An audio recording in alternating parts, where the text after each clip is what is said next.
Gracia? Miguel, anong ginagawa mo rito? Di ba't sabi ko sa'yo, wag na wag ka munang pupunta rito sa bahay? Delikado! Baka may makakita sa... Bago ka magbunga nga dyan, tulungan mo muna ako. Ano ba nangyayari sa'yo? Hindi ko alam. Ang sakit ng buong katawan ko. Tingnan mo nga ang braso ko. Ang dami kong sugat. Nga paano yan? Kinamot mo ba? Kagabi pa kasi ako nangangati. Hindi na ako pinatulog kaya kinamot ko na lang ng kinamot. Tanga ka naman pala eh. Magsusugat talaga yan.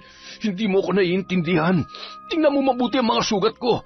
Hindi ganyang kalala ang mangyayari sa simpleng pagkakamot lang.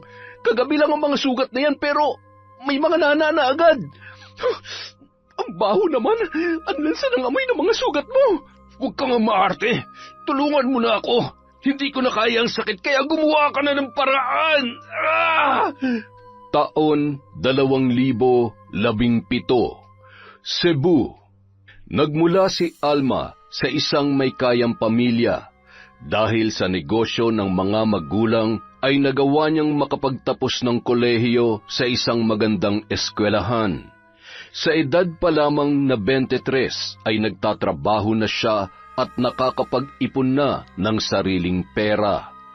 Mabilis siyang nakaipon dahil hindi naman niya kailangang suportahan ang kanyang mga magulang. Lahat ng kinikita niya ay sa kanya lamang napupunta.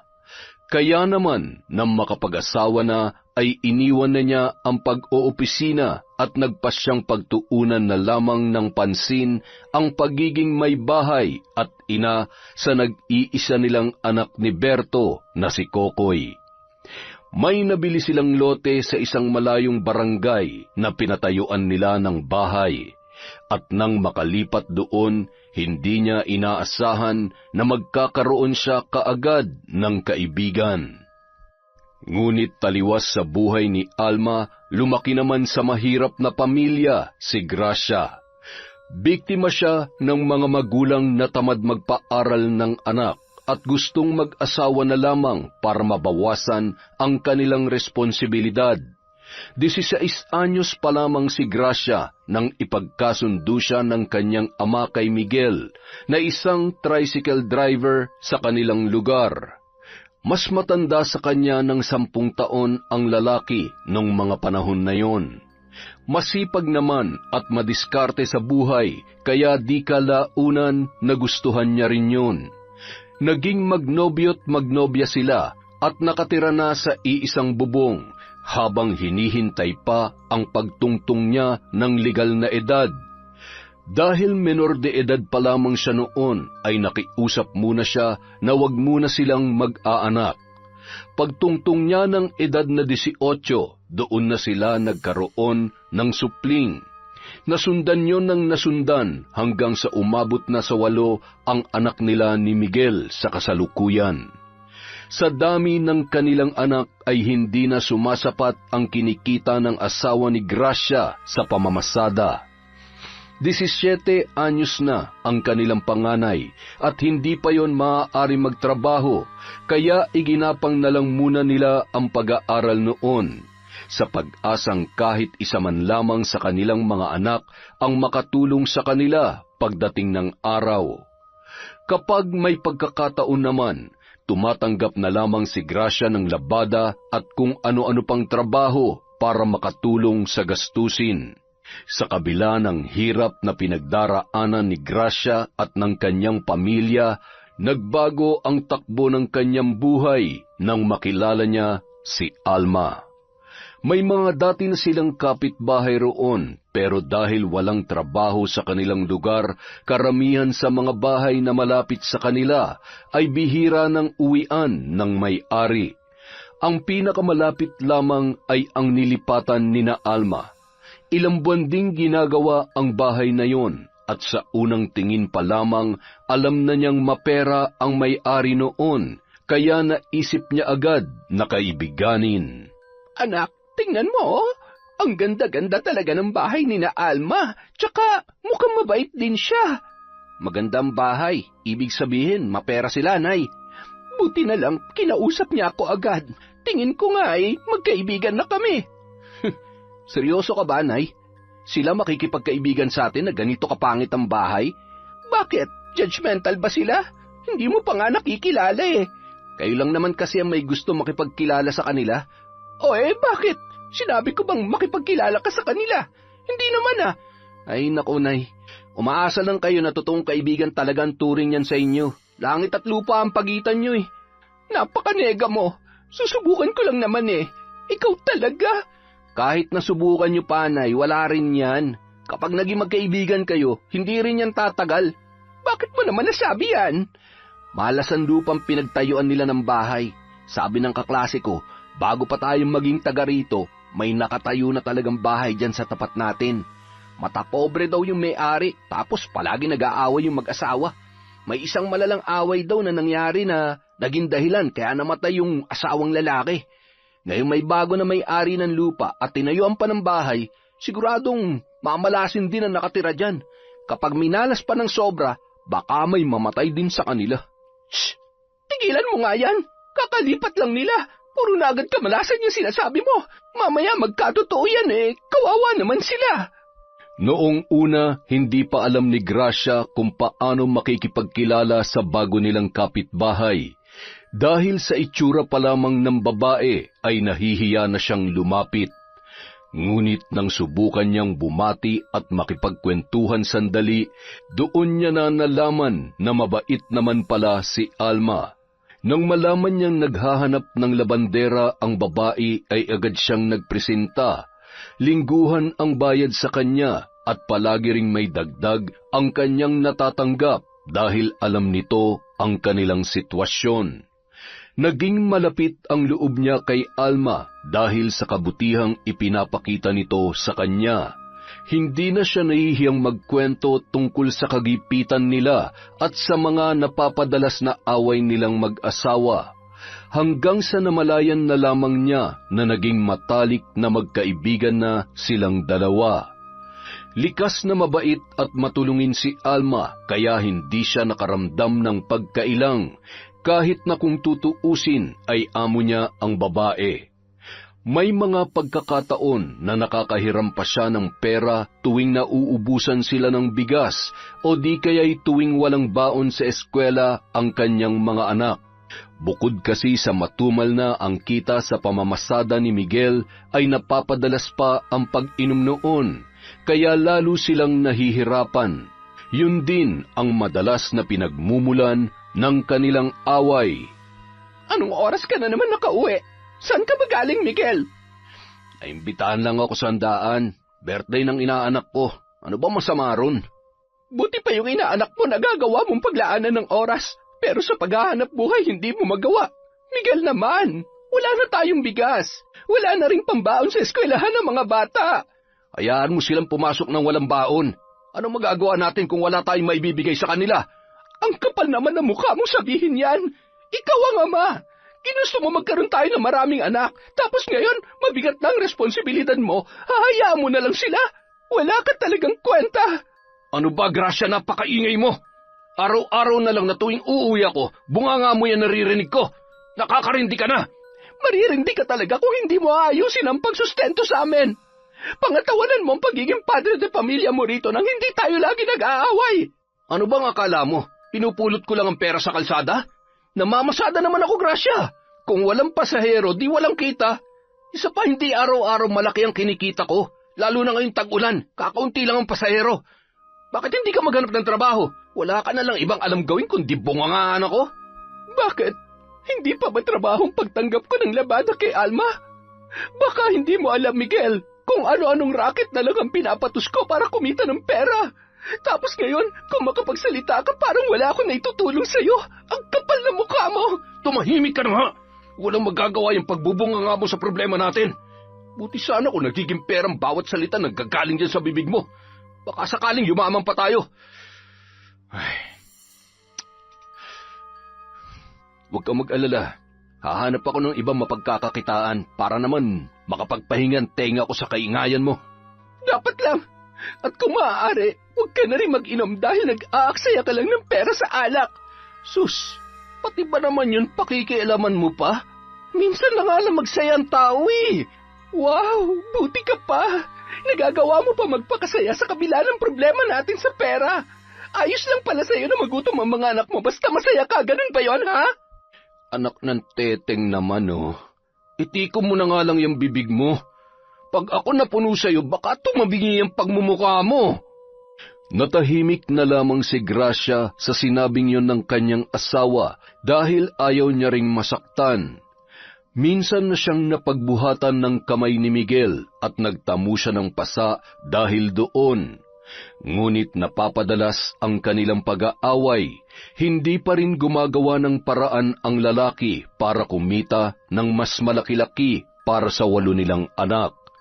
Nadagdagan na rin ang utang ni Gracia kay Alma, kaya nahihiya na siya na lumapit pa sa bagong kaibigan. Mare, galing dito kanina yung bunso mong anak. Gutom na gutom kaya pinasabay ko na sa pananghalian namin kanina. Nako, nakakahiya naman, Mare. Pasensya ka na, ha? Hinihintay ko pa kasing makauwi si Miguel para makabili kami ng bigas at kahit sardinas man lang pang ulam.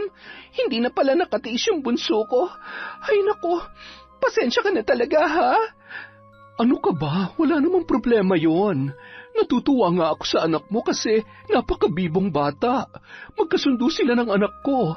Halos hindi na nga sila maghiwalay kanina habang naglalaro eh. Ay, mabait kasi talaga yung bunso ko kaya hindi na ako nagugulat na ganun siya sa anak mo. Pero, Mare, salamat ha. Buti na lang, hindi ka kagaya ng ibang nanay dyan na kayang ipagtabuyan ng anak ko at pagdamutan ng pagkain dahil hindi naman nila kaano-ano. Naku galing din naman kasi kami sa hirap kaya hindi ko yun gagawin sa iba, lalo na sa mga anak mo. Welcome sila dito sa bahay namin ni Berto. At ikaw naman, kung wala kayong maisaing, huwag kang mahihiya magsabi, ha? Pwede naman kitang pautangin ng bigas. May mga stock kami ng delata rin dito. Hayaan mo, minsan isasama kita dun sa gulayan na madalas kong pinupuntahan. Ililibre kita. Mura lang ang mga gulay ron. Sumama ka para may pang-ulam kayo kahit papaano. Nako, salamat talaga, Mare. Napakabuti mong kaibigan sa akin. Ay nako, maliit na bagay lang yon. Natutuwa nga ako na may kaibigan na ako rito eh. Alam mo naman, ang daming tsismosa rito at mga inggitera kaya mahirap magtiwala sa kanila. Hindi ko alam kung totoo ba yung mga ngiti nila o gusto lamang talaga nila ako makausap. Huwag ka mag-alala. Tunay mo akong kaibigan, Mare. Pinanghawakan ni Alma ang sinabing yon ni Gracia. Mabait naman kasi talaga ang kaibigan niyang yun, kaya hindi siya nagdadalawang isip na tumulong kahit sa mga anak nito. Tuwing naglalaba sa kanya si Gracia ay binubusog niya yon ng merienda at nagpapadala pa ng pagkain para sa kanyang mga anak na naiiwan sa bahay. Dahil sa kanyang kabutihan, marami ang may gustong maglabada sa kanya, ngunit dahil mas kailangan yon ng kanyang kaibigan, hindi na siya naghanap pa ng iba. Ngunit sa katagalan, may napapansin na si Alma sa babae. Bukod sa napapadalas na ang paghiram nito ng pera, ay hindi na rin maayos ang paglalaba ni Gracia. Kung hindi man siya, ay namumuti naman ang mga dekolor nilang damit dahil sa kapabayaan. Nang hindi na siya makatiis, nagpasya na siyang kausapin ang kaibigan ng silang dalawa lamang. Mare, huwag mo sanang mamasamain ang sasabihin ko, ha? Bakit, Mare? Ano bang meron? Yung nilabhan mo kasi nung nakaraan, ang daming nasirang damit. Yung iba ron, kabibili lang ng asawa ko, kaya, ayun, nagalit siya sa akin.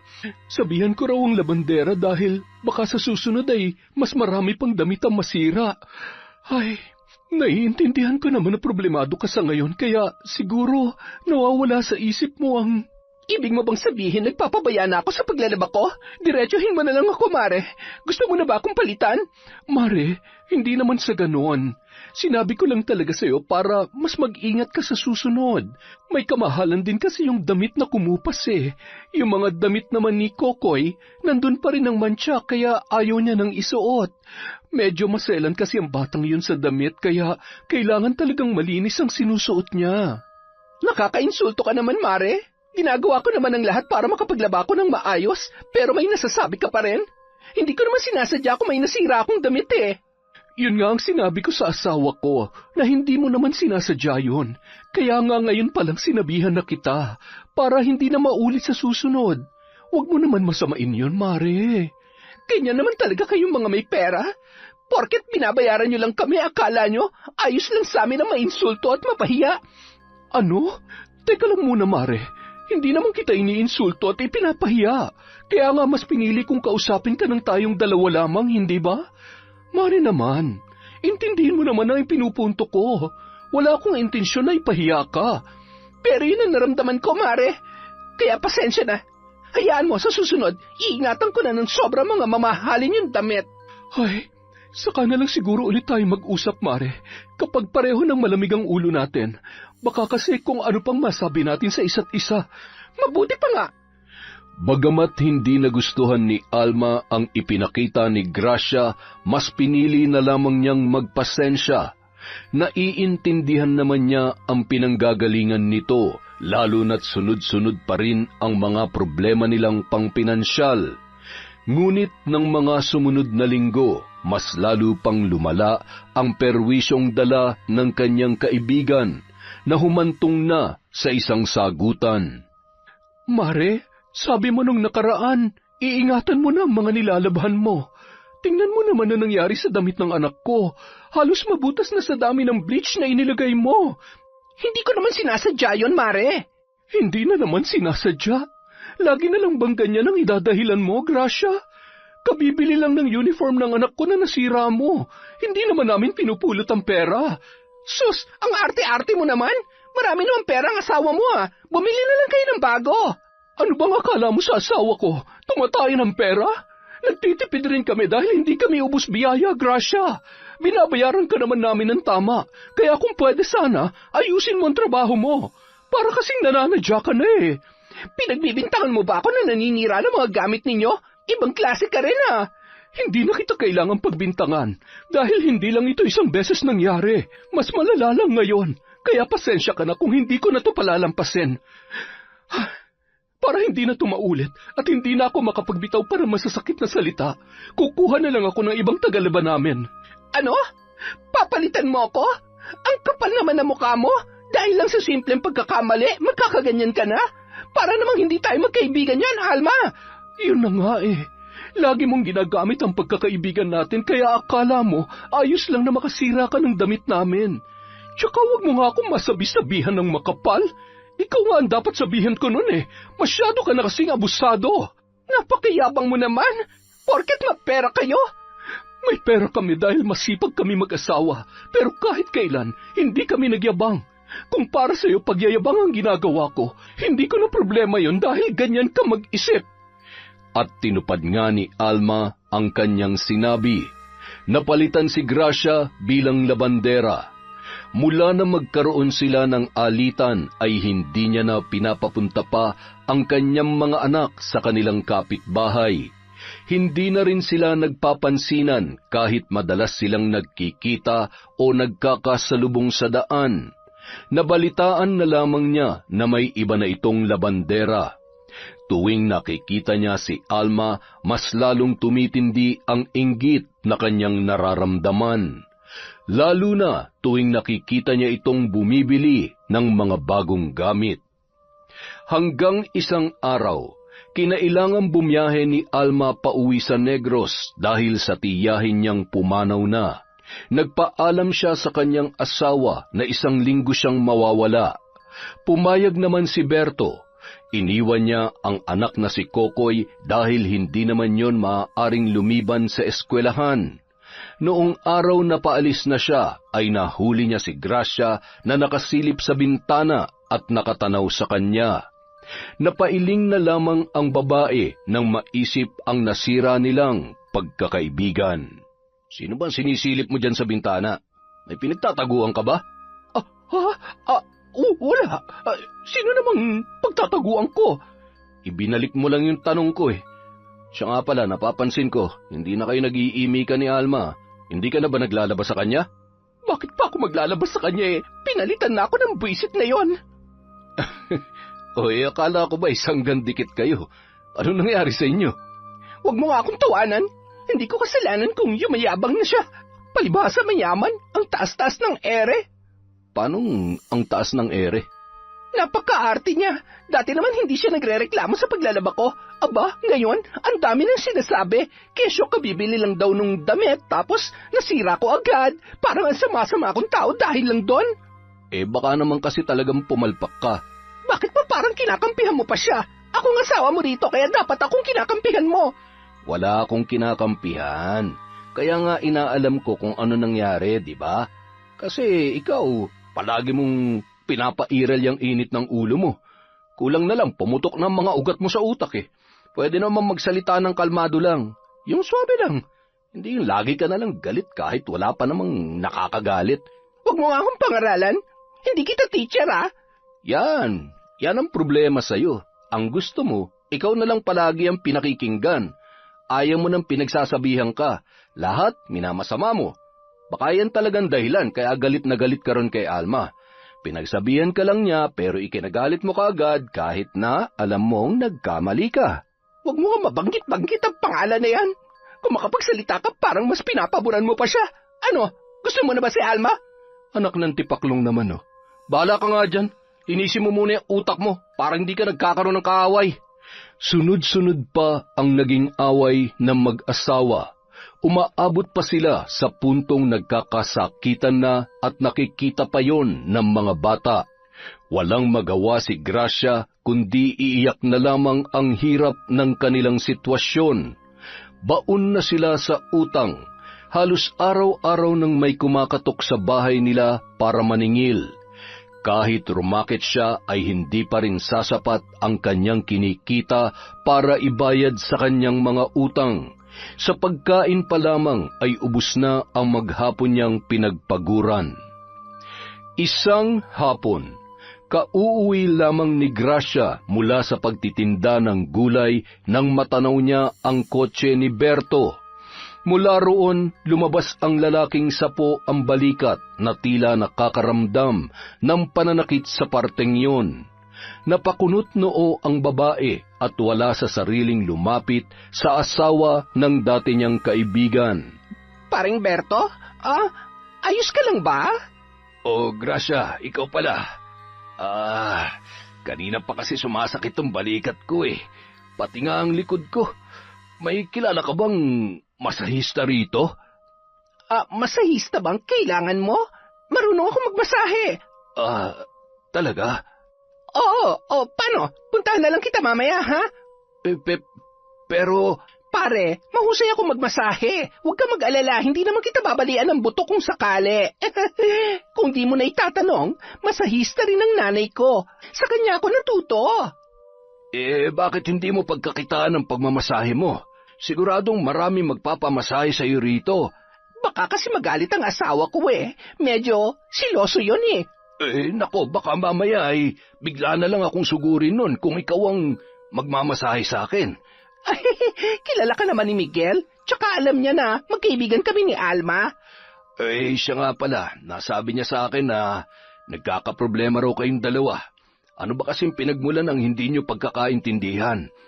Si Alma naman kasi, grabe kung makapagsalita. Ay, nako. Pag-usapan niyo na lang yan, kesa naman hayaan niyo na lang na masira ang pagkakaibigan ninyo. Gustong-gusto pa namang kalaro ni Coco yung bunso mong anak.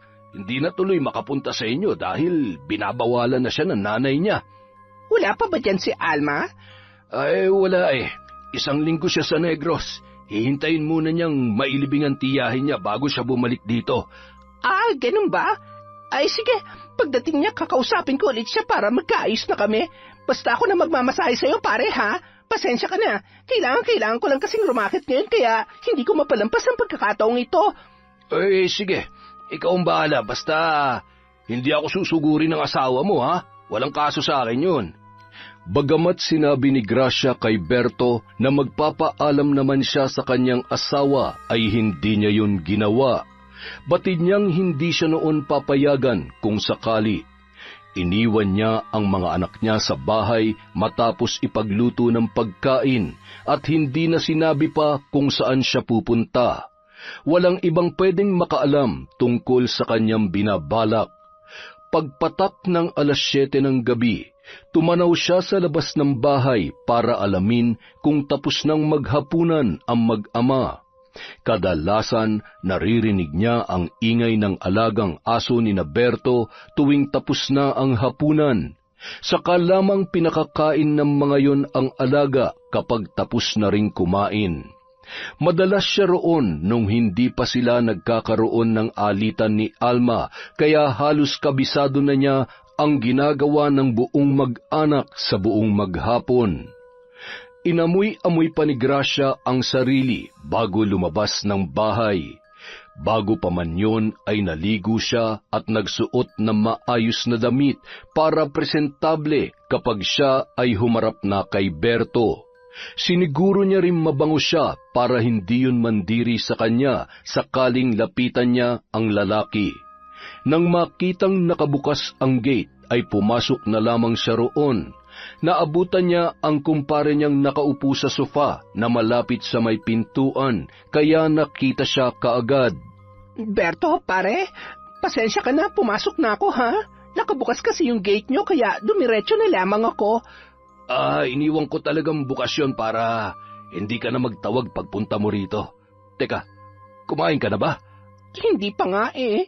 Pumunta na ako agad dito dahil baka maaga kong matulog. Hindi naman. Hinihintay talaga kita. Hindi rin naman ako makakatulog kung patuloy pa rin sa pananakitang likod at balikat ko. Matanong ko lang, magkasama ba kayo ng anak mo sa kwarto? Hindi. May sarili siyang kwarto rito at kahit wala ang nanay niya, doon pa rin siya natutulog. Ganun ba? Teka, saan ba tayo? Sa kwarto niyo na lang ni Alma? Oo, para kahit makatulog na ako ron ayos lang. Alam mo, mas maganda kung iinom ka muna ng konti bago kita imasahe. Hindi pwede. May trabaho pa ako bukas eh. Konti lang para mas mapasarap ang tulog mo. Huwag ka mag-alala. Kapag nakatulog ka, isasara ko na lang ang pinto at gate niyo pag uwi ko. Sige. Matagal-tagal na rin naman akong hindi nakakainom.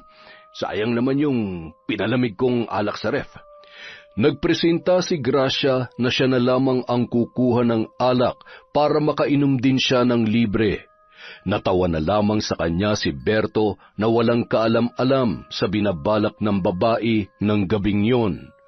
Matapos niyang kunin ang inumin nilang dalawa, inudyukan niya si Berto na uminom ng uminom hanggang sa makarami na ang lalaki. Dahil kaunti lang naman ang ininom niyang alak, nagawa pa rin niyang magmasahe. Ngunit habang ginagawa yon ni Gracia ay pasimple niyang tinutukso si Berto. Ang tigas pala ng braso mo, Berto. Nag-gym ka siguro, no? Bihira, paminsan-minsan. Dito lang ako sa bahay madalas mag-workout. Kahit naman kasi tumatanda na mas maganda pa rin nag-aalaga ng katawan. Ay, buti ka pa. Naiisip mo pa rin alagaan ang sarili mo. Sa bagay, pareho naman kayo ni Mare. Maalaga rin siya sa katawan kaya hindi halata sa kanya ang edad niya. Siya nga nagsasabi sa akin na palagi kami mag-ehersisyo eh. Isa nga yun sa mga nagustuhan ko sa kanya nun eh. Kahit pagod na siya sa trabaho, nagagawa pang alagaan na mabuti ang katawan niya. Hindi ko naman tinatanong. May sinasabi ka ba, Mare? Wala. Sabi ko, napakalambing mo naman pala talaga sa asawa mo. Siyempre naman, kahit nung wala pa kaming anak, malambing na talaga kami sa isa't isa. Ang swerte naman ni Mare sa iyo. Swerte rin naman ang asawa mo sa iyo Siya lang ang maswerte sa akin, pero ako, minalas yata sa napangasawa ko. Bakit naman? Mabait naman si paring Miguel Nakikita ko na masipag siyang mamasada. Pero hanggang ngayon, gipit na gipit pa rin kami. Ay, wag na nga lang natin pag-usapan yon. San ba yung masakit? Dito ba? Ayan, dyan nga. Aray, ang sakit. Nasobrahan ka na yata sa kakatrabaho eh. Sanay na ako sa trabaho sa restaurant. Nakatulog kasi ako kanina nang nakayuko Paggising ko, sumasakit na ang likod ko tsaka balikat ko. May naipit yata ang ugat. Huwag ka mag-alala. Magaling akong magmasahe, kaya bukas, magaan na ang pakiramdam mo. Nagtatrabaho si Berto bilang isang chef sa Chinese restaurant sa bayan. Malaki ang sweldo roon, kaya nasusustentuhan talaga ng lalaki ang kanyang asawa at nag-iisang anak. Dahil doon, mas tumindi ang inggit na nararamdaman ni Gracia kay Alma. Nang gabing yun, sinamantala niya na maraming nainom si Berto para maisagawa niya ang kanyang plano.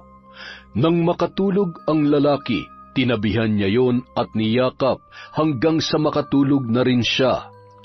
Kinaumagahan, nagising na lamang si Gracia nang marinig niya ang boses ng dalawang lalaking nag-aaway sa labas ng kwarto.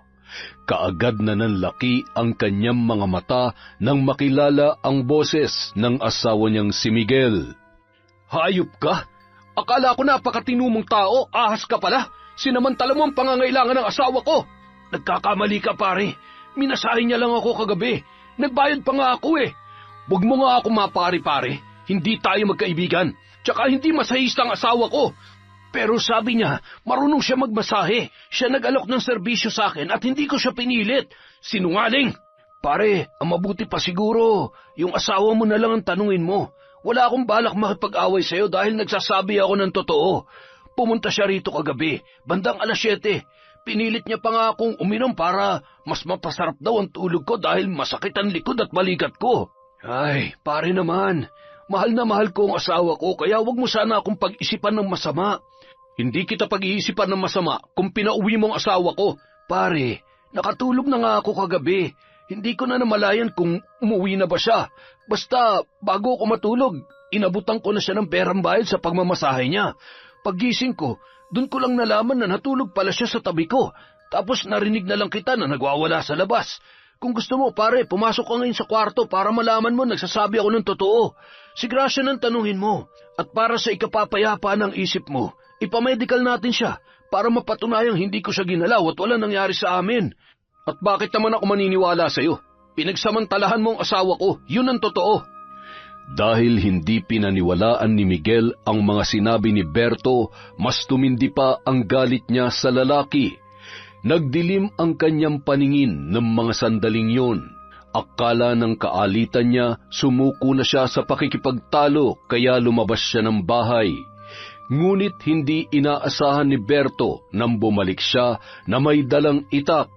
Sa labis na pagkagulat ay hindi na yun nakalaban pa sa kanyang ginawa. Pinagtataga niya ang katawan ng kaawa-awang kapitbahay. Walang nakarinig sa mga sigaw ng lalaki, maliban sa anak nitong natulala na lamang nang makita ang kanyang ginagawa. Doon naman napalabas ng silid ang kinakabahan na si Grace. Nagimbal siya sa ginawa ng kanyang asawa. Kaagad niyang inawat si Miguel bago pa matuluyan si Berto. Kritikal ang lalaki nang dalhin sa ospital. Ipinaliwanag niya sa asawa ang totoong nangyari para maisisi niya ang nangyari sa asawa ni Alma. Bakit hindi mo sinabi agad? Bakit? Tinanong mo ba ako? Paano kita tatanungin kung ang sarap-sarap ng tulog mo sa tabi ng gagong yun?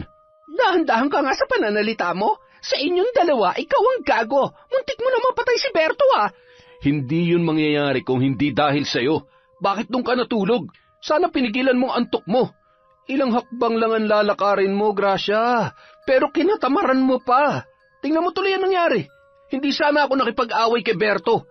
Desisyon mong makipag-away sa kanya, kaya wag mo ako masisisisi. Kung nakipag-usap ka lang sana ng mahinahon, wala sana masasaktan. Nagpaliwanag na nga yung tao Ang problema, sarado yung maliit mong utak. Di ikaw na matalino. Kunwari ka pa. Halata namang gusto mo yung Bertong yun.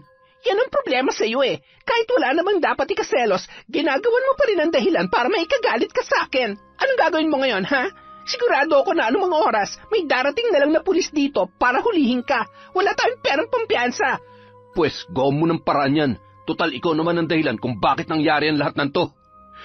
Dahil sa pumalpak na plano ni Gracia, mas lalo pang lumala ang lahat. Hindi niya alam kung paano haharapin ang mga panibagong problema sa kanilang buhay. Lalo na nang makauwi na si Alma at nalamang hindi pa nagkakamalay ang kanyang asawang nasa ospital. Ang anak naman nitong si Kokoy ay hindi pa rin makausap. Gayunpaman, nakarating sa kanya ang report tungkol sa taong nanaga at muntik nang makapatay kay Berto. Pagkagaling sa ospital ay kaagad niyang pinuntahan ang bahay ni Gracia para kumprontahin si Miguel. Miguel, lumabas ka dyan! Harapin mo akong hayop ka! Alma, bakit nagsisisigaw ka dyan? Magtatanong ka pa kung bakit? Huwag ka na magbaang-maangan sa krimeng ginawa niya. Ilabas mo ang asawa mo! Aba, hindi ko akalain na palengkera ka rin pala. Nung una, kala mo kung sino kang hindi makabasag pinggan. Pero tingnan mo ngayon ang itsura mo. Wala ka na rin pinagkaiba sa mga eskandalosang taga dito. Hindi ako mag-eskandalo rito kung hindi magtatago ang asawa mo. Hindi nagtatago ang asawa ko. Wala siya rito dahil namamasada siya ng tricycle. Siya ang hinahanap mo, di ba? Eh di sundan mo rin sa kalsada. Hanapin mo, baka sakali magkita kayo. Ibang klase ka rin talaga, no? Alam mo ng kriminal ang asawa mo pero pinoprotektahan mo pa rin. Sa bagay, hindi naman ay nakakagulat sa isang kagaya mo mapagsamantala. Anong sinabi mo? Bakit? Hindi ba totoo? Kulang na nga lang ay hingin mo lahat sa akin na maayos pang pagkakaibigan natin. Hindi nga ako nagreklamo dahil naaawa ako sa iyo eh. Kahit na ang totoo, abusado ka na. Kulang na nga lang sa bahay ka na rin namin tumira. Kain ka ng kain at wala kang pakialam kahit magutom ang mga anak mo. Basta hindi kumakalaman sikmura mo. Wag mong husgan ang pagiging ina ko sa mga anak ko. Wala kang alam sa mga pinagdadaanan at sakripisyo ko para sa kanila. Siguro nga, wala talaga akong alam. Pero sa ginawa mo, hindi ka nagiging mabuting ina sa kanila. Sa tingin mo ba pasasalamatan kanila kapag nalaman nilang nagtatago ka ng isang kriminal? Wag mong idadamay sa usapang to, mga anak ko. Kahit hindi ko sila idamay, apektado na sila sa problemang ginawa ng asawa mo. Kaya kung ayaw mong mas lumala pa ito, ilabas mo na siya para mapanagutan niya ang ginawa niya sa asawa ko. Hindi ako papayag na walang managot sa nangyari kay Berto. Wala pa rin siyang malay hanggang ngayon dahil kay Miguel. Ano ba kasi pinagmula ng away nila? Sigurado ako may alam ka kaya magsalita ka, Gracia. Wala akong sasabihin dahil wala akong alam sa sinasabi mo. Kung ako sa'yo, pumasok ka na dyan sa bahay niyo. Tingnan mo nga yung anak mo, oh. Namumutla na. Mukhang takot na dahil sa kakasigaw mo. Anong klase kang ina, ha? Anong klase akong ina? Ako yung inang hinding-hindi kagaya sa'yo. Kawawa lang ang mga bata sa isang magulang na katulad mo, Gracia. Akala ko pa naman noon, mabuti kang tao. Pero sa pagtatago mo sa asawa mo ngayon, parang inamin mo na rin na may kasalanan ka sa naging pag-aaway nila. Malalaman ko rin ang totoo. At kapag nalaman kong ikaw ang dahilan kung bakit na-comatose kayo ng asawa ko, sisiguruhin kong pareho kayo ni Miguel na hihimas na malamig na rehas. Dahil sa sinabing yun ni Alma, hindi napigilan ni Gracia na makaramdam ng takot. Alam niya sa kanyang sarili na kapag nakulong sila ni Miguel ay wala nang maiiwan pa sa kanilang mga anak. Hindi niya kakayaning mapunta lamang sa kung saan ang mga bata at may posibilidad pang mapahamak.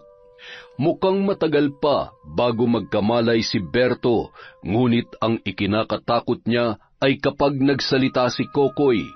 Naroon ang bata nang saktan ng asawa niya ang ama noon. Nasaksihan nito ang lahat, kaya kapag nakapagsalita na ang bata, ay tiyak na ikakapahamak nila yon ng kanyang asawa. Hindi na alam ni Gracia kung ano ang gagawin. Hindi siya mapakali tuwing iniisip na maaari siyang makulong katulad ni Miguel. Naisip niya na mabuti pa ang asawa niya dahil nagawa na kaagad nitong magtago.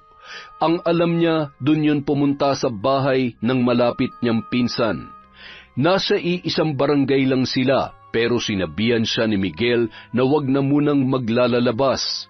Siya naman ay pilit na nag-iisip ng paraan kung paano masusolusyonan ang problema sa anak ni Alma. Hanggang sa isang umaga, nagulat na lamang siya nang makita si Kokoy na naglalakad sa kalsada. Tulala at sunod-sunod ang pagpatak ng mga luha. Kokoy, ayos ka lang ba? Papa, pinatay niya si Papa. Pinatay niya si Papa. Kokoy, hindi pa patay ang Papa mo. Wala pa lang siya malay ngayon, pero gigising din siya anumang oras. Kayo ang pumatay sa kanya. Pinatay niyo ang Papa ko. Masama kayong tao. Kokoy, ano ba sinasabi mo? Hindi kami ang pumatay sa Papa mo. Tinulungan nga namin siya, diba? Dinala namin siya sa ospital. Nakita mo yon? Makinig ka sa akin. Wala kang nakita. Hindi yun totoo. Pinatay niyo ang Papa ko. Isusumbong ko kayo kay Mama. Isusumbong ko rin kayo sa mga pulis. Hindi mo gagawin yon. Isusumbong... Siwan mo ako. Hindi ka na makakauwi sa inyo. Halika, sumama ka sa akin. Walang nagawa ang panlalaban ni Kokoy dahil higit na mas malakas si Gracia. Tinakpan niya ang bibig ng bata para walang makarinig sa pagsigaw nito. Dinala niya si Kokoy sa abandonadong kapilya na malapit na sa kasukalan para makasigurong wala nang makakarinig pa sa kanila kahit magsisigaw pa ang kanyang kasama. Hinubad niya ang damit ng bata saka ipinasok sa bibig nito para hindi na yun makasigaw. Pinunit niya ang laylayan ng kanyang bestida para gawing panali sa mga kamay noon para hindi niya magawang alisin ang kanyang busal sa bibig.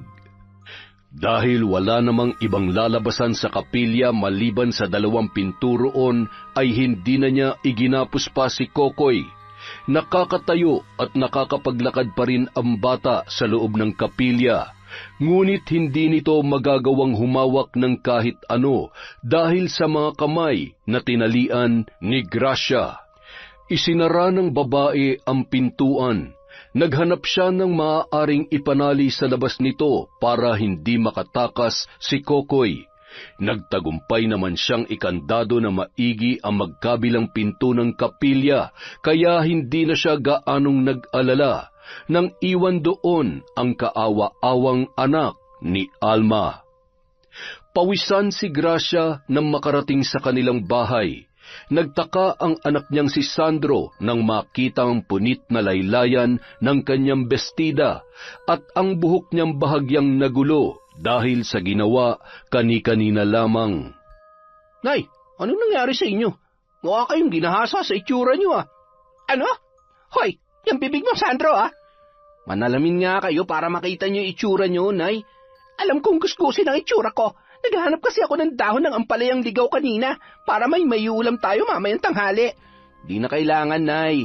Nangutang na kami ng sardinas sa tindahan. Ano? Nangutang na naman kayo? Alam ko kasing nahihiya na kayong mangutang doon kaya ako nang gumawa. Ayos ba, Nay? Galing ko, di ba? Buisit ka talaga, Sandro. Si Nanay naman, no? Nga pala, galing dito kanina si Tita Alma. Hinahanap si Kokoy. Tinatanong niya kung pumunta raw ba dito. Kanina pa kasi niya hinahanap Si Kokoy? Malay ko ba kung nasa ng batang yon? Palibasa kasi hindi niya pinagsasabihan ng anak niya kaya nilalayasan lang siya. Nagpanggap na lamang si Gracia na walang alam sa kinaroroonan ng bata dahil hindi rin naman niya gugustuhing ipahamak ang kanyang sarili. Pagsapit ng hating gabi, naghanda na siya ng pagkaing ihahatid sa kanyang asawa na si Miguel. Bakit pumunta ka pa rito? Paano kung nasundan ka? Nagrereklamo ka pa? Ikaw na nga hinatira ng pagkain. Akala mo ba ganun kadali magdesisyon na puntahan ka dito? Alam ko namang posible ako masundan kaya nag-ingat ako. Kumusta yung bahay? Ayos naman, kaya lang may konting problema Ano nangyari? Magsasalita na yung anak ni Alma, si Kokoy. Ano? Hindi pwede, Gracia. Sigurado makukulong tayong dalawa dahil nandun ka nung gawin ko yun kay Berto. Alam ko, kaya ginawan ko na ng paraan. Ha?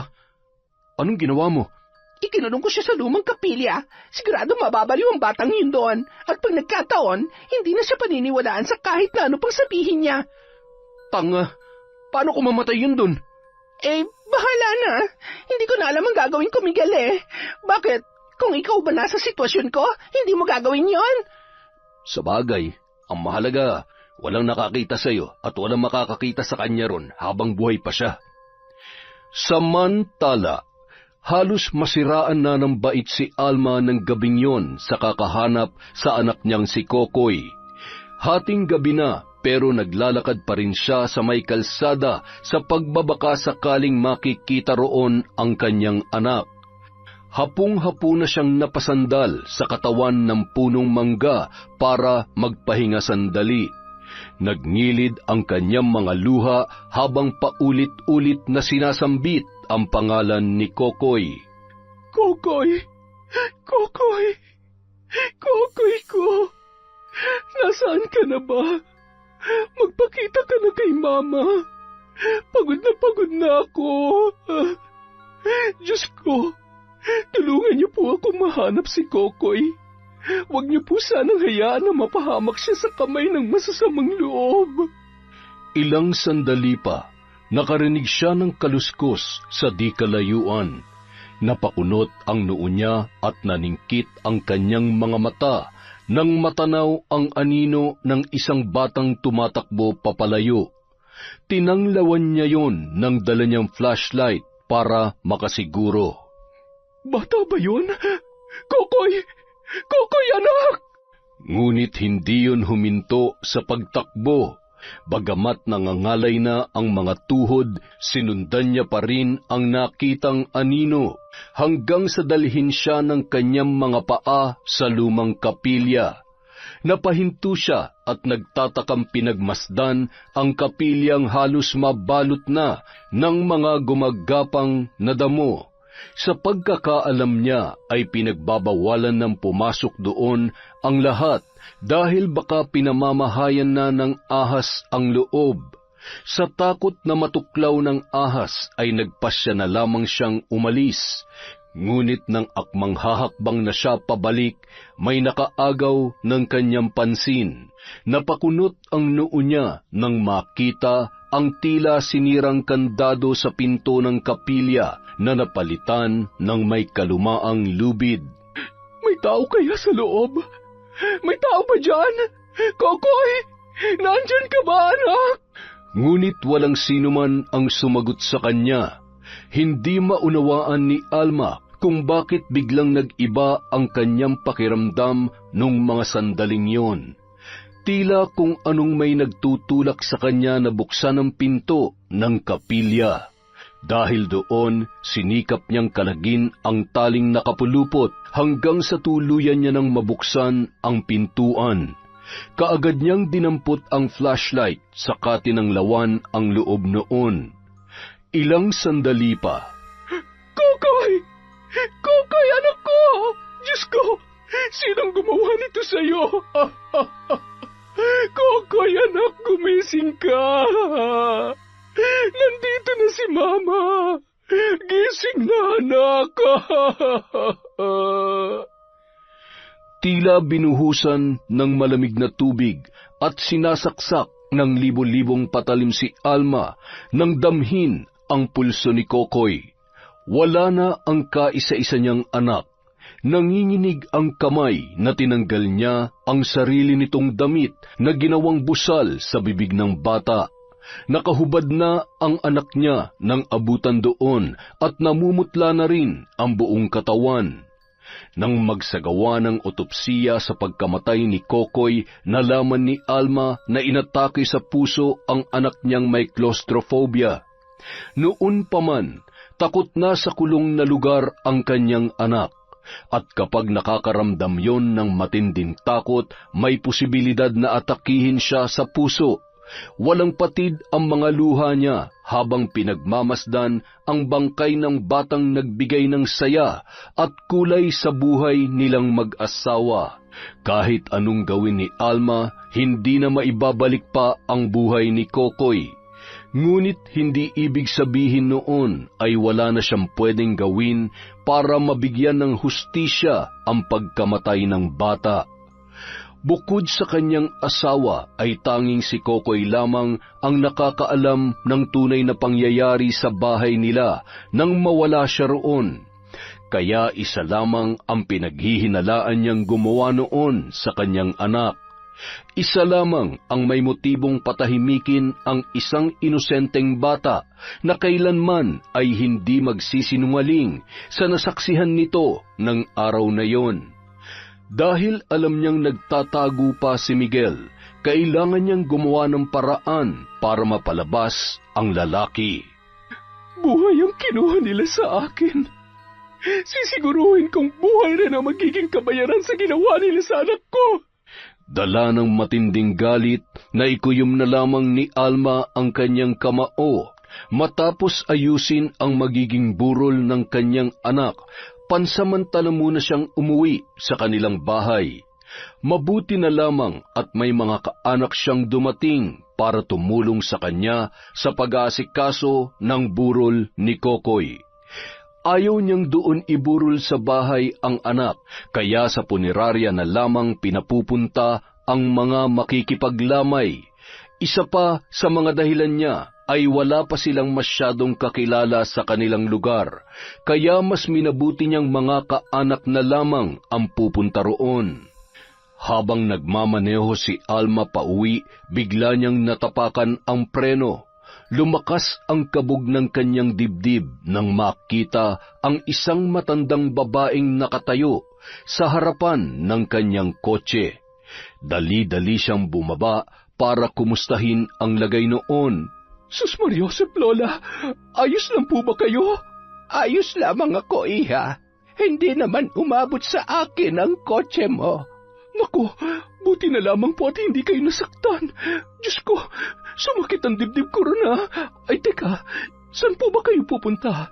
Gabing-gabi na po, Lola. Delikado po maglakad na mag-isa rito.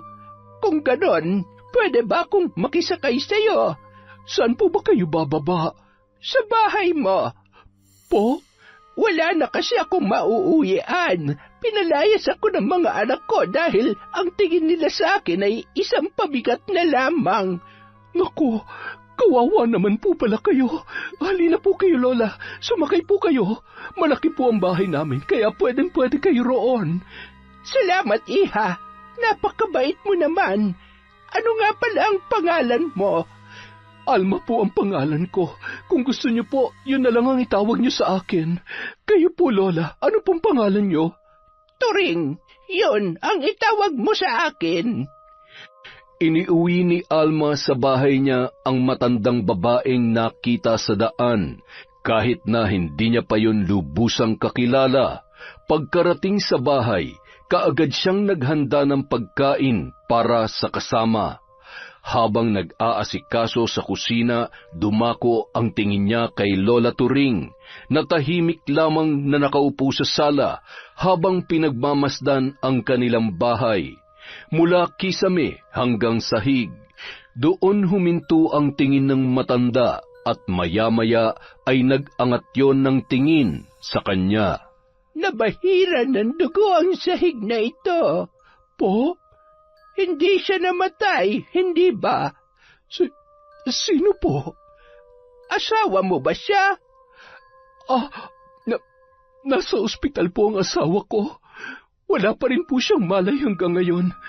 May bumugbog sa kanya at pinagtataga ang katawan niya habang wala siyang kalaban-laban. Pero ang mga taong sangkot sa nangyari, ayaw pa rin umamin hanggang ngayon. At ang lalaking muntik na makapatay sa kanya ay nagtatago pa rin. Ayaw niyang harapin ang kanyang ginawa. Anong gusto mong mangyari sa taong yon, iha? Gusto ko siyang maparusahan. Gusto ko siyang mamatay. Alam kong siya rin ang pumatay sa anak ko. Pinatay niya ang anak ko na walang kalaban-laban. Napakabuti ni Kokoy. Malambing siya at makajos. Wala siyang ibang ginawa kundi maging mabuti sa iba, pero ganun na lamang ang sinapit niya. Dalawa ang taong sangkot sa nangyari. Paano niyo po nalaman? Nakita ko. Isang babae at isang lalaki ang gumawa nito sa asawa at anak mo. Ang bahay na yun sa tapat niyo. Masyado yung mabigat. Ibig niyo po bang sabihin, sila talaga may kinalaman sa nangyari kay Berto at kay Kokoy? Nakita niyo po ba si Miguel nung pumasok siya rito sa bahay namin? Si Gracia po, nandito po ba siya nung araw na yon? Sino po sa kanila ang pumatay sa anak ko? Lola, sabihin niyo po sa akin dahil...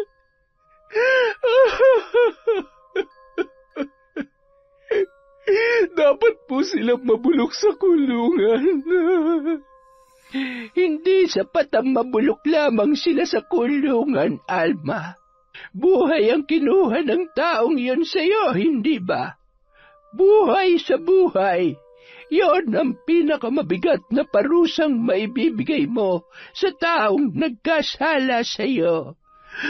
Pero, paano ko po gagawin yon? Sa pamamagitan ng itim na mahika, matutulungan kita. Ngunit kailangan buo ang loob mo at wala ka ni katiting na pagsisisi sa mangyayari. Gagabayan kita sa dapat mong gawin. Kahit ano pa mang paraan, buong-buo na po ang loob ko, Lola. Kung matutulungan niyo po ako, nakikiusap ako sa inyo. Tulungan niyo po akong parusahan ang mga taong yon sa pinakamasakit na paraan. Makakaasa ka. May paghihiganti mo sila. Walang nakakaalam na sa bahay ni na Alma tumutuloy si Lola Turing. Pinili niyang ilihim yon nang sa ganon ay mas mapadali ang kanilang plano. Inutusan siya ng matanda na magtirik ng kandila palibot sa isang simbolong iginuhit niya sa sahig. Nang magsimula na ang pag-oorasyon ni Lola Turing, sinundan niya rin ang bawat salitang binibigkas ng matanda. Maya-maya pa, nanlaki ang kanyang mga mata nang makita ang mga ipis na gumagapang sa sahig. Titili na sana siya, ngunit kaagad niyang napansin na iisa lamang ang direksyong pinupuntahan ng mga yon. Lahat ng ipis ay patungo sa nakaguhit na simbolo. Ilang sandali pa, napigil ni Alma ang kanyang paghinga nang mabuo ang isang imahe ng tao. Lumakas ang kabog ng kanyang dibdib at muling tumindi ang galit na kanyang nararamdaman. Si Gracia ang imaheng nabuo roon. Nung mga sandaling yun, sigurado na siya kung sino ang salarin sa pagkamatay ng kanyang anak. Sa nangyari sa asawa niya, malinaw na sa kanya na si Miguel ang may kagagawan noon.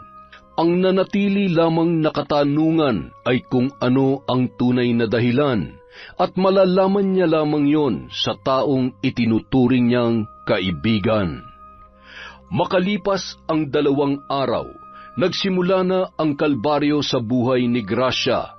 Mas lalong tumindi ang kagipitan nila mula noong nagtago na ang kanyang asawa. Kaya naman, nang alukin siya ng ibang kaanak na ampunin na lamang ang mga nakababatang anak nila ni Miguel, ay hindi na siya tumanggi pa. Yun ay kahit hindi naging madali sa kanya ang lahat. Nangako naman siya sa mga anak na babalikan niya ang mga yon kapag maayos na ang lahat. Kahit na ang totoo ay hindi niya alam kung kailan pa yon o kung posible pa nga ba na yon ay mangyari. Hindi niya akalain na mauubos ang mga anak niya sa ginawa niyang pagpapaampon sa ilan pa nilang mga kamag-anak. Ang 2 sa mga bata ay naglayas na lamang at sinabing maghahanap ng kahit anong trabaho kesa ipaampun niya. Ganoon din ang kanyang panganay. Nang mawala lahat ng mga bata, sa kanya lamang naramdaman ang matinding kalungkutan at pangungulila. Kasalukuyan siyang naghahapunan nang makarinig siya ng sunod-sunod at malalakas na katok mula sa pinto ng kanilang kusina. Buisit naman, oh! Sino ba kasi ang kumakatok? Gracia! Miguel? Anong ginagawa mo rito? Di ba't sinabi ko na sa'yo na huwag ka munang pupunta rito sa bahay? Delikado! Baka may makakita sa... Bago ka magbunga nga dyan, tulungan mo muna ako. Aray ko! Ano ba nangyari sa'yo? Hindi ko alam. Ang sakit ng buo kong katawan. Tingnan mo mga braso ko. Ang dami kong mga sugat. Na paano yan? Kinamot mo ba? Kagabi pa kasi ako nangangati. Hindi na ako pinatulog kaya kinamot ko ng kinamot. Tanga ka naman pala eh. Magsusugat talaga yan. Hindi mo ako naiintindihan. Tingnan mo mabuti ang mga sugat ko. Hindi ganyang kalala mangyayari sa simpleng pagkamot lang. Kagabi lang ang mga sugat ko pero may mga nana agad. Ang baho naman. Ang lansa ng amoy ng mga sugat mo. Halos maduwal si Gracia sa itsura ng mga sugat ni Miguel nang ito ay umuwi sa kanilang bahay. Pagpasok pa lamang ng pinto ay nabuwal na sa sahig ang kanyang asawa, dala ng matinding panghihina. Matapos alalayan at linisan ang mga sugat, naghanda naman siya ng makakain. Nang pakakainin niya na si Miguel, bigla na lamang siyang napatili nang makita ang malalaking langgam na gumagapang sa mga sugat ng kanyang asawa. Ngunit ang mas nagpagimbal sa kanya ay nung makita niya ang mga langgam na tinatangay ang mga piraso ng laman mula sa mga sugat sa magkabilang binti ng lalaki. Napahiyaw na lamang yon, dala ng matinding kirot na nararamdaman. Ano pa bang tinatayo-tayo mo dyan? Alisin mo mga langgam na to sa sugat ko. Paano ko gagawin yon? Nakikita mo ba kung gaano karami mga yan? Oo, nakikita ko. Hindi ako bulag. Pero ikaw, may utak ka naman kaya gawa mo ng paraan. Aray, ang sakit. Bilisan mo na, Gracia. Kumuha ng tubig ang babae sa pag-aakalang maitataboy niya ang mga langgam na kumakagat sa binti ni Miguel. Ngunit kahit naubos na ang isang timba ay wala man lang ni isa sa mga yun ang umalis. Sa tindi ng kapit ng mga ito ay tila nakabaon na ang mga yun sa balat ng kanyang asawa. Hindi umuubra ang tubig, Gracia. Umisip ka na ibang paraan. Parang hindi ko nakakayanin ang sakit kapag hindi pa natanggal ang mga pesteng langgam na to sa mga sugat ko. At teka lang naman, hindi ko na nga alam kung paano gagawin ko para maitaboy ang mga yan eh. Apoy, magsindi ka ng papel. Ilapit mo sa sugat ko. Ano? Paano ko mapasuka? Ilapit mo lang, tanga. Hindi ko sinabing sunugin mo ang binti ko. May utak ka naman, di ba? Buisit ka? Ako pang pagsasalitaan mo ng ganyan ngayon? Kung pabayaan kaya kita, ha? Sa tingin mo, may iba pang tutulong sa'yo. Huwag mo na nga akong bantaan. Asawa mo ako, kaya kailangan mo akong tulungan. Sinunod ni Gracia ang sinabi sa kanya ni Miguel. Kumuha siya ng papel at isa-isang sinindihan ang mga yun at saka inilapit sa binti ng asawa para itaboy ang mga langgam. Ngunit kahit idikit niya na ang apoy sa balat nito, hindi pa rin nilulubayan ng mga insekto ang sugat. Maya-maya, natigilan siya na mapansing halos mapunit na ang laman ni Miguel dahil sa lumalaking mga sugat. Ang sakit! Akin na yung papel! Ako na magtatabi sa mga buwisit na to! Heto, ayusin mo, baka masunog yung balat mo. Wala na akong pakialam. Hindi ko na kaya ang sakit kaya kailangan ko nang gawin to. Ngunit kahit nasunog na ang ilan sa mga langgam, ay hindi pa rin nilulubayan ng iba ang sugat ni Miguel. Ilang sandali pa, nanlaki ang mga mata ni Gracia nang makitang sumiklab na ang apoy sa kaliwang binti ng kanyang asawa. Nataranta siya at kaagad na kumuha ng tubig para patayin ang apoy, at nang maapulan niya yon, nanlamig naman ang buong katawan niya nang makita ang binti ng asawa na halos buto na lamang ang natira. Nawalan ng malay si Miguel dahil sa nangyari. Magdamag niyang binantayan ang asawa dahil sa labis na pag-aalala. Kinabukasan, wala na ang mga langgam, ngunit mas lalo pang nabulok ang mga sugat ng kanyang asawa, kaya napilitan na siyang maghanap ng manggagamot. Dahil wala siyang kilalang manggagamot sa kanilang lugar, kinailangan pa niyang magtanong-tanong, hanggang sa makahanap siya sa kabilang barangay. Nang makita ng matanda ang mga sugat ni Miguel, alam na kaagad noon na binabarang ang lalaki. Kinilabutan siya sa sinabi nito na walang balak na buhayin ng sinumang gumagawa noon ang kaisa-isang taong nakakasama niya.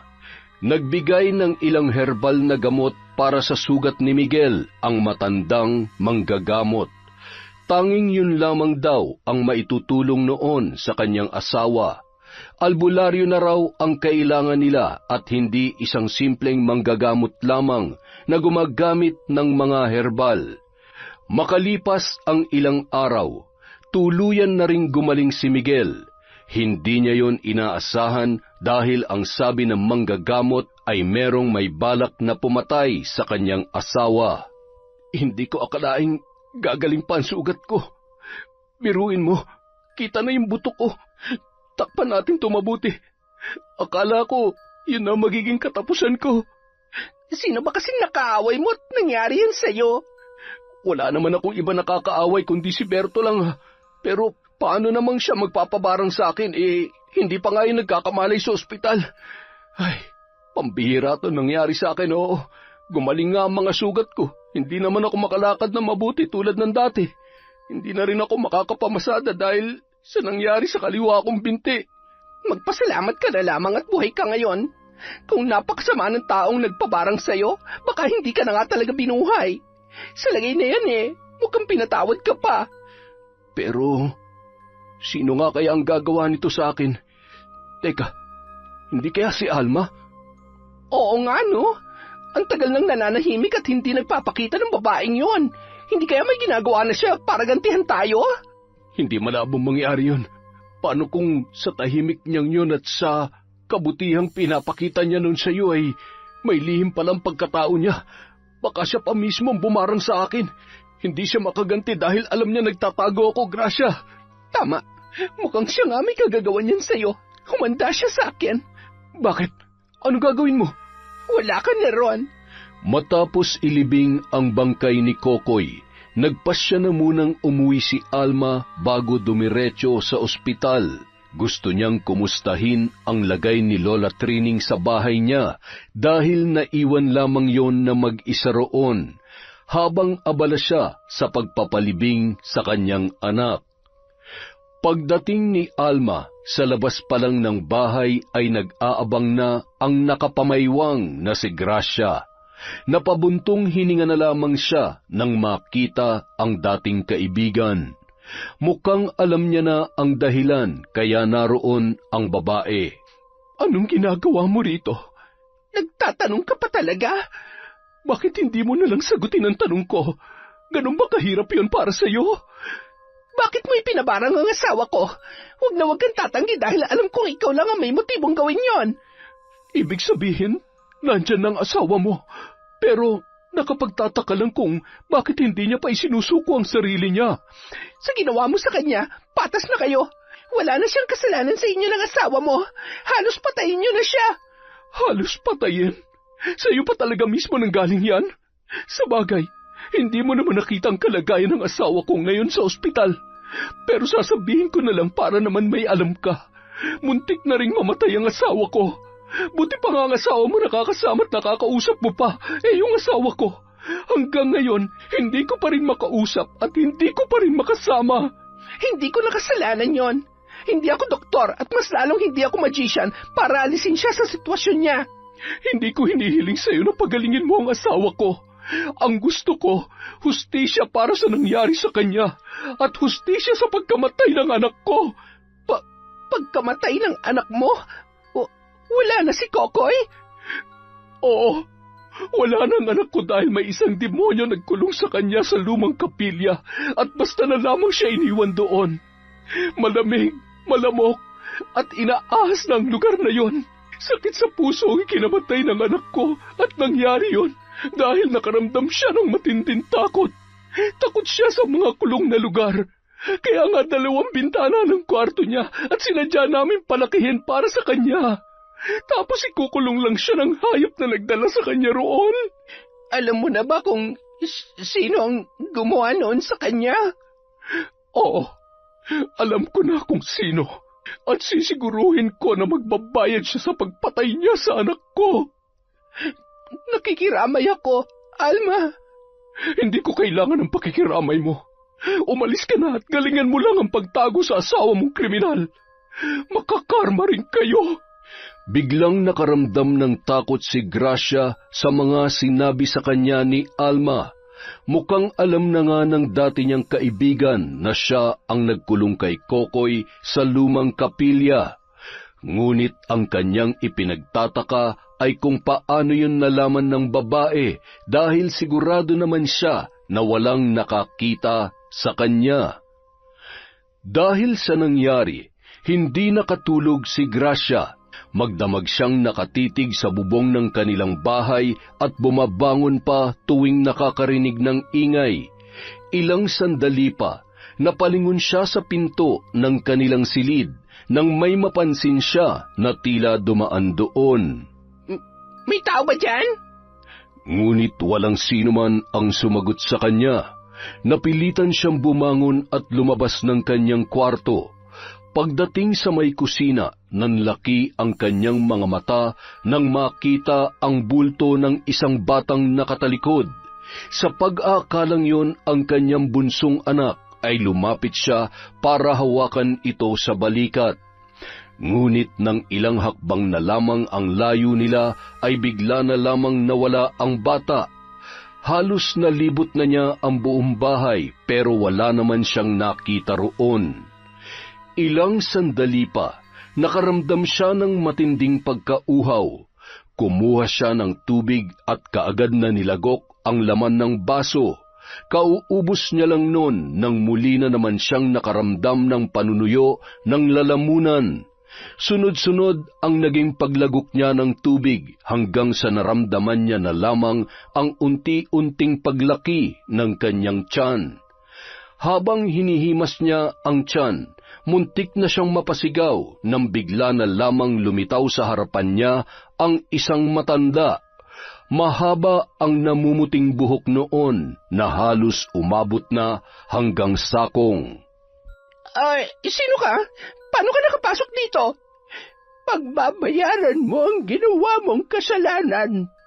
Buhay ang kinuha mo, kaya buhay rin ang babawiin sa'yo. Magsasalita pa sana si Gracia nang bigla na lamang nawala ang matanda sa kanyang harapan. Ni hindi niya alam kung saan yun nanggaling. Ngunit naging mas malaking palaisipan sa kanya ang sinabi nito na buhay rin ang babawiin sa kanya. Sa hindi malamang dahilan, bigla na lamang siyang kinilabutan. Samantala, kausap naman ni Alma sa bahay si Lola Turing ng gabing yon. Naabutan niya ang matanda na naroon pa rin sa sala at tila wala pang balak matulog. Lola, bakit gising pa po kayo? Hindi naman ako natutulog, iha. Mukhang natuto na kayo magbiro, Lola. Ay siya nga pala, hindi po ba kayo kumakain? Wala po kasing bawas sa mga pagkain sa ref. Nakakatampo kayo, ha? Kahit nung unang dating nyo rito, ayaw nyo rin kumain. Ay, wag mo na lamang akong pansinin. Teka, bakit nagbago ang desisyon mo tungkol sa lalaking muntik nang makapatay sa asawa mo? Hindi niya naman napatay ang asawa ko, kaya gusto ko rin maging patas sa kanya. Pero kahit na hindi ko siya hinayaang mamatay, sisiguruhin ko pa rin makukulong siya. Pagdurusahan niya ang ginawa niya sa loob ng kulungan. Ang ginawa niya kay Berto. Nire-respeto ko ang desisyon mo. Ngunit paano ang babaeng pumatay sa anak mo? Gusto ko pong ipatikim sa kanya ang matinding paghihirap hanggang sa matapos ang buhay niya. Ang anak ko ang dapat nabubuhay ngayon at hindi isang kagaya ni Gracia. Mangyayari ang kamatayan niya sa mismong lugar kung saan niya iniwan ang anak ko. Kinabukasan, nagising na lamang si Gracia na nangangati ang buong katawan. Hindi pa man niya na imumulat ang kanyang mga mata ay dama niya na ang matigas na bagay sa kanyang likuran. Nanuot din sa ilong niya ang masangsang na amoy na agad na nagpadilat sa kanyang mga mata. Ano yung amoy na yon? Nang ilibot niya ang paningin sa kanyang kinaroroonan, ay kaagad na nanlaki ang kanyang mga mata. Tumambad sa kanya ang mga nakalawit na damo sa butas-butas na bubong. Nakahiga siya sa marumi at bitak-bitak na sahig. Napakurap-kurap pa siya. Pamilyar ang lugar na yon sa kanya. Teka, wala ako sa bahay namin Paano ko napunta rito? Nang tumayo si Gracia, sinubukan niyang buksan ang pinto ng lumang kapilya. Sa kanya lamang napagtanto na nakakulong nga siya sa loob noon. Paulit-ulit niya yung sinipa hanggang sa tuluyan ng nasira. Nakalabas siya ng kapilya at nakabalik na sa kanilang bahay, ngunit hanggang sa pagkakataong yun ay wala pa siyang kaide-ideya kung paano siya napunta sa kanyang pinanggalingan. Sigurado ka bang hindi ako umalis ng bahay kagabi? Paano ka naman makakalabas ng bahay kagabi? Pumasok ka dito sa kwarto na busog ng tubig. Paghiga mo sa tabi ko, nakatulog ka na kaagad, kaya paano nangyaring nagising ka na lang sa lumang kapilya? Baka naman nananaginip ka lang. Nakikita mo ba tong maliliit na dahong sumabit sa buhok ko? At itong mga duming dumikit sa damit ko? Lahat ng to ay dahil nagising ako sa maruming sahig doon. Hindi kita niloloko, at mas lalong hindi ako nananaginip lang. Hindi kaya naglakad ka ng tulog? Ako? Maglalakad ng tulog? Imposible! Hindi pa yun nangyari sa akin sa tanang buhay ko. Ay nako, sumasakit ng ulo ko sa kakaisip kung ano nangyari sa'yo. Maghanda ka na lang kaya ng pagkain. Mamaya na, maliligo muna ako. Kanina pa ako nangangati Tingnan mo atong braso ko namamantal na. Sandali, patingin nga ulit niyang braso mo. Bakit?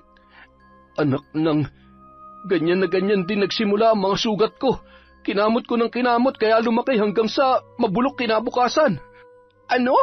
Ibig bang sabihin, may nambabarang din sa akin? Nasagot ang tanong ni Gracia nang sa loob lamang ng isang araw ay halos buong katawan niya na ang may pantal. Dahil sa matinding pangangati ay kinamot niya yon ng kinamot hanggang sa mabilis nang naging sugat. Pagsapit ng gabi, halos hindi na maihakbang ni Gracia ang kanyang mga paa nang pati ang alak-alakan niya ay puro sugat na. Sa kabila ng hapding nararamdaman, pinilit niya pa ring makatulog para hindi na gaanong mahirapan sa unti-unting ipinaparanas sa kanya ni Alma. Kinabukasan, muling ikinagulat ni Gracia ang paggising niya sa loob ng kapilya. Ngunit sa pagkakataong yun, hindi na nakasara ang pinto, kaya madali na lamang siyang nakalabas. Ang hindi niya lang maunawaan ay kung paano siya muling napunta roon.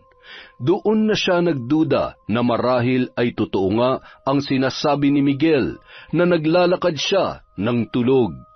Pagbalik niya sa kanilang bahay, sumalubong sa kanya ang matinding katahimikan.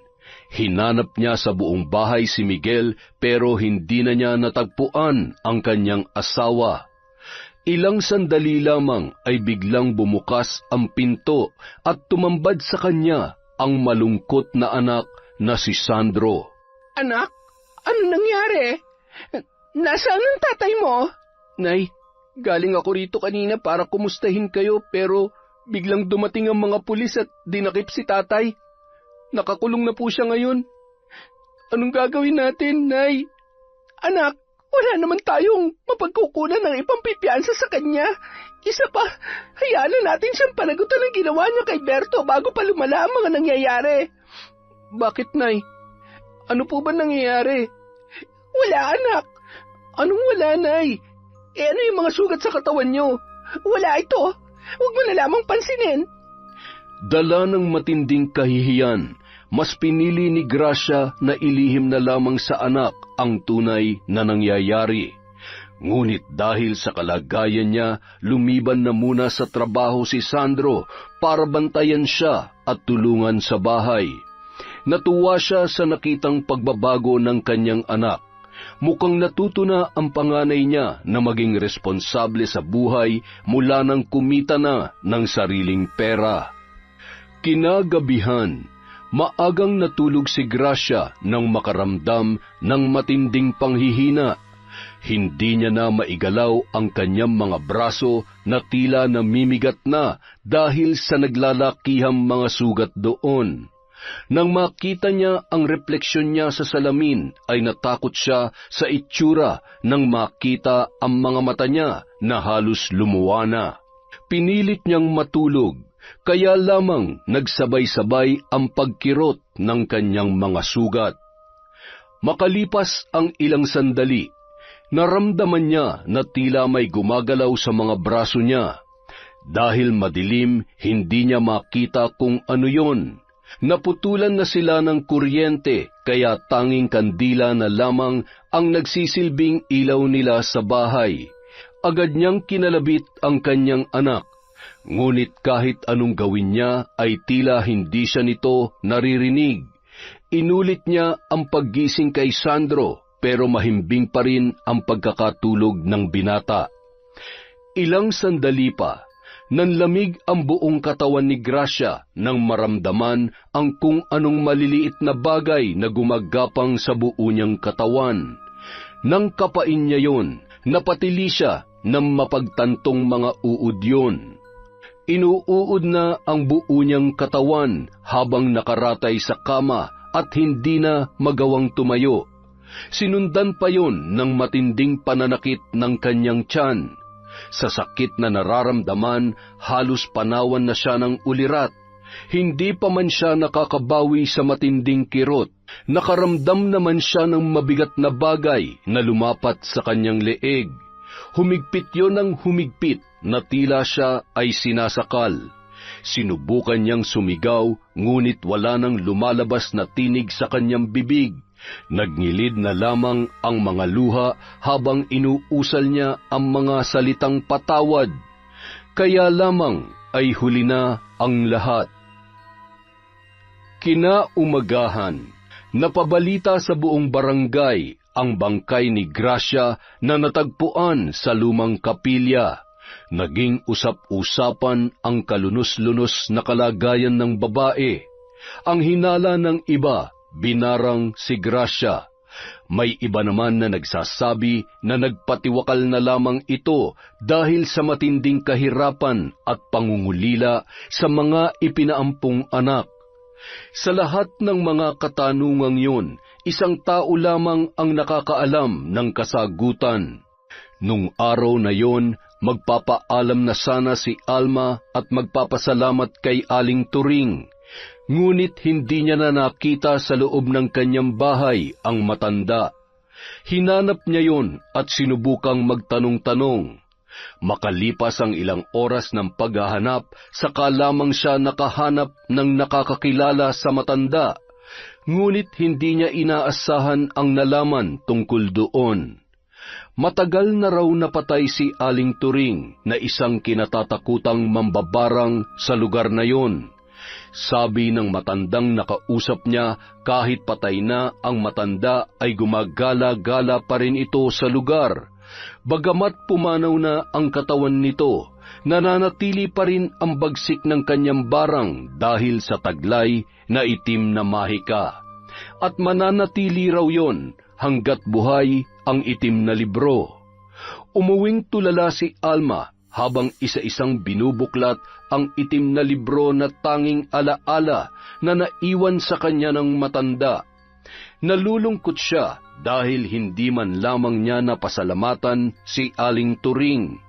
Itinago niya ang libro at nangako na yon ay iingatan. Ipinagdasal niya rin na hindi niya na kakailanganin pang buklatin ang librong yon dahil ayaw niya nang magkaroon pa ng panibagong dahilan para maghiganti. Sa awa ng Diyos, nagising na rin ang asawa niyang si Berto makalipas ang ilang buwan. Ngunit sa kabila ng mga nangyari, nakulong man si Miguel at napagbayaran na rin ni Gracia ang kanyang ginawa sa anak ni Alma, hindi pa rin nila matatakasan ang pinakamalungkot na katotohanan sa buhay nilang mag-asawa, ang pagkawala ng kaisa-isa nilang anak. Yon! Ang ganda na naman ng kwento natin. Sa susunod na po ulit ang shoutout. Maglilista lang po tayo, parang weteng lang. Maraming salamat sa walang sawang pagsuporta sa Kwentong Enteng.